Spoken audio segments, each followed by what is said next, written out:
Bismillahirrahmanirrahim. Bagaimana sikap seorang muslim terhadap seorang yang menghina nabi atau manusia yang paling mulia dalam Islam? Dan bagaimana sikap seorang muslim atau hukum dalam Islam seorang muslim menghina Tuhan selain dari agama Islam, Ustaz? Pertama, perlu kita ketahui saudara-saudaraku muslimin dan muslimat rahimani wa rahimakumullah, kehormatan Nabi SAW adalah sesuatu perkara yang paling berharga di muka bumi ini. Tidak ada sesuatu yang paling berharga lebih daripada kehormatan Rasul. Kehormatan beliau lebih daripada kehormatan orang tua kita. Kehormatan beliau lebih daripada kehormatan ibu ayah kita. Kehormatan beliau lebih dari kita jaga dibandingkan kehormatan kita sendiri. Karena tidak ada manusia yang paling berjasa dalam kehidupan kita yang lebih daripada jasanya Nabi Muhammad SAW kepada kita. Baik. Saya membaca di sini beberapa pendapat ulama kita.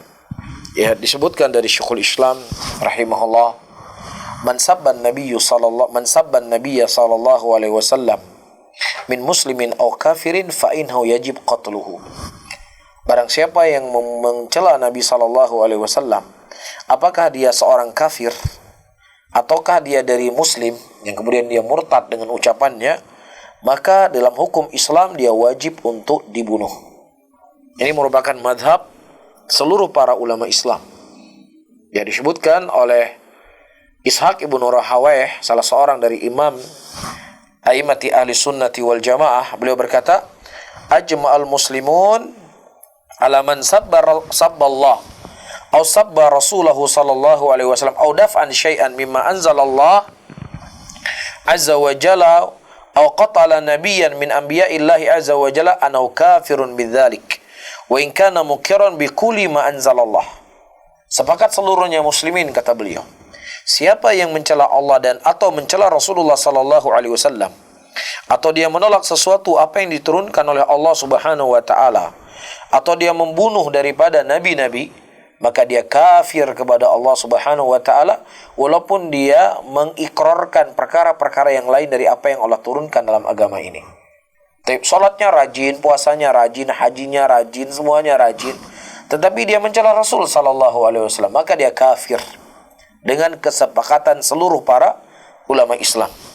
Dan juga disebutkan oleh Imam Ahmad rahimahullah, kullu man syatama an-nabiy sallallahu alaihi wasallam aw tanaqqusuhu musliman kana aw kafiran fa alaihi al-qatl wa ara ay yuqtal wa la yustatab. Barang siapa saja yang mencela Nabi sallallahu alaihi wasallam atau menjatuhkan kedudukan Rasulullah, apakah dia seorang muslim ataukah dia seorang kafir, maka wajib untuk dibunuh. Dan Imam Ahmad berkata, aku tidak memandang untuk an uqtal wala yustatab. Aku memandang dia tetap dibunuh dan tidak dimintai taubat. Jadi kalau dia bertobat, urusan dia dengan Allah nanti di yaumul qiyamah. Ya, siapa saja yang kedapatan mereka mencela Rasul, dibunuh. Iya. Kemudian juga disebutkan dalam ucapan yang lainnya dari Imam Ahmad rahimahullah, kullu man naqadha al-ahda aw ahdatha fil Islam hadathan mithla ma hadha ra'aitu 'alaihi al-qatl laysa 'ala hadha abtal had aw dhimmah.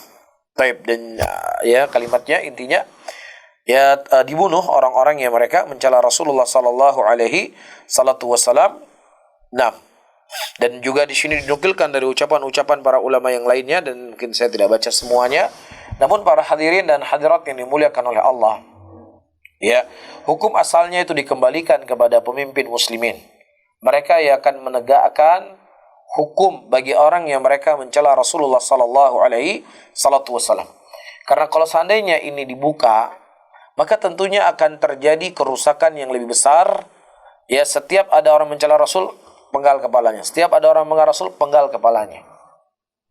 Tapi kita berbicara bukan karena kita membela dia. Ini kadang orang salah paham. Ketika kita mengatakan ucapan seperti ini, itu bela orang yang mencela Rasulullah sallallahu alaihi wasallam. Siapa yang membela orang yang mencela Rasulullah? Semua orang yang beriman, orang enggak salat pun, mereka berang dan benci ketika Nabi sallallahu alaihi wasallam dicela.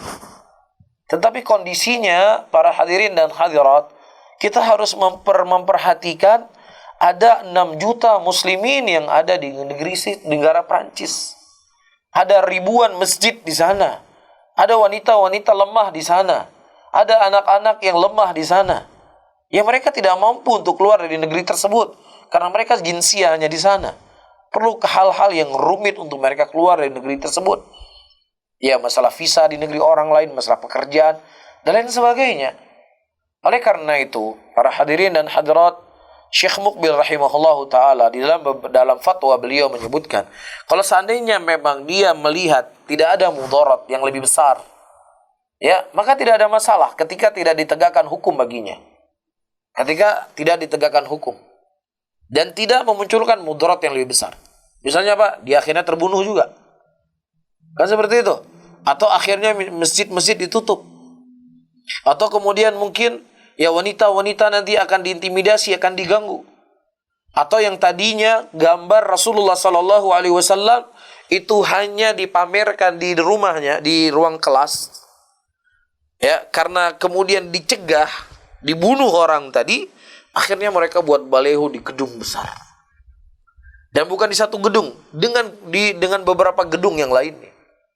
Sementara kita ketahui kaidah di dalam agama kita, tidak boleh kita memunculkan kemudaratan, mencegah sebuah kemungkaran dengan memunculkan kemudaratan yang lebih besar. Itu dilarang di dalam agama kita. Bahkan di zaman ketika Nabi SAW masih hidup, datang Dzul Khuwaisirah. Dia berkata, "I'dil ya Muhammad fa innaka lam ta'dil." Bersikap adillah engkau ya Muhammad, sesungguhnya engkau tidak bersikap adil. Itu ucapan laki-laki munafik ini di depan Nabi Muhammad sallallahu alaihi wasallam. Apa kata Rasulullah sallallahu alaihi wasallam? Ketika Umar bin Khattab radhiyallahu taala anhu berkata, "Ya Rasulullah, apakah boleh ku penggal laki-laki munafik ini ya Rasulullah?" "Jangan," kata Nabi. Rasulullah mengatakan, "Nanti orang-orang akan menganggap Muhammad dia telah membunuh sahabatnya sendiri." Iya, kita yakini laki-laki ini merupakan laki-laki yang sangat bejat, kafir dengan apa yang dia ucapkan kepada Rasulullah sallallahu alaihi wasallam. Terlebih dia mencela Nabi di hadapan Nabi. Dan ketika Umar bin Khattab radhiyallahu taala anhu ingin menebas kepalanya, Rasulullah biar jangan. Kata Rasulullah jangan. Supaya untuk menjaga maslahat. Apa maslahatnya?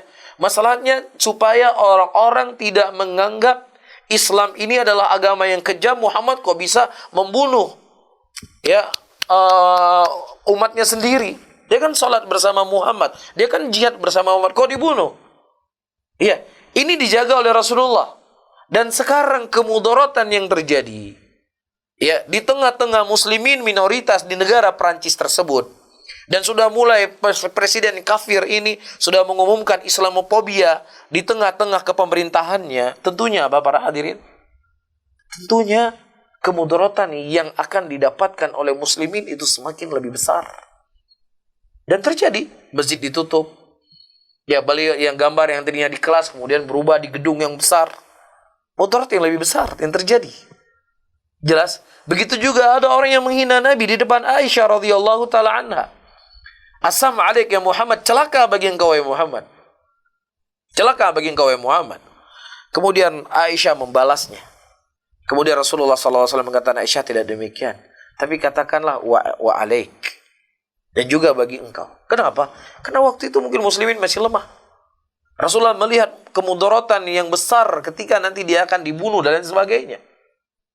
Iya, jadi hal-hal yang seperti ini terkadang kita yang muda-muda ini, ya terkadang kita yang mungkin ilmunya minim dan lain sebagainya, ya pinginnya kan dengan modal semangat, ya pingin paling eksis, wah saya inilah yang paling mencintai Nabi. Sayalah yang paling terdepan di dalam membantah si kafir ini dan seterusnya. Ya, Anda berbicara di Indonesia enak, di negeri ini mayoritas muslimin. Tetapi di sana saudara-saudara kita muslimin, mereka dalam keadaan terjepit, dalam keadaan ya pemerintahannya itu sangat anti dengan Islam. Ya, oleh karena itu ketika para ulama berkomentar sesuatu, udah mulai lagi membicarakan tentang ulama. Terkadang ulama itu memikirnya jauh ke depan. Bukan hanya memikirkan hanya sejengkal saja atau apa yang ada di depan mata. Mereka berfikir ke depan. Ya, dan Allah menyebutkan dalam ayatnya, "La tasubbul ladzina yad'una min dunillah fayasubbullah." Dan orang yang janganlah engkau mencela dan jangan engkau mencela orang-orang, jangan engkau mencela tuan-tuan yang disembah. kepada selain Allah, karena dengan mereka engkau mencela tuhan-tuhan yang disembah selain Allah akan membuat Allah dicela. Faham? Mencela tuhan-tuhan yang disembah selain Allah, ya hakikatnya musyrikin mereka menyembah para syaitan, para iblis. Tetapi Allah melarang kita untuk mencela iblis dan syaitan ini dalam kondisi tertentu yang dikhawatirkan mereka akan mencela Allah. Nah, ini yang dikhawatirkan oleh para ulama ketika kita salah dalam bersikap. Nah, kenapa sebagian para ulama seperti Syekh Shalih Fauzan atau Syekh Sulaiman Ruhaili mengingkari orang yang membunuh si kafir ini, yang mencela Rasulullah sallallahu alaihi wasallam, bukan mereka ingin membela si kafir ini, naudzubillah. Jenggot mereka tuh sudah putih membela sunnah Rasulullah. Ya, hidup mereka habis untuk membela sunnah Nabi. Dan mereka mencetak murid-murid yang murid-murid tersebut adalah orang-orang yang mencintai Nabi dan kemudian menyebarkan kebaikan di tengah-tengah muslimin. Ya, tidaklah mereka mengucapkan fatwa-fatwa tersebut kecuali untuk menutup pintu mudarat yang lebih kecil. Jangan sampai terjadi yang tidak diinginkan. Jelas di sini? Baik, wallahu a'lam.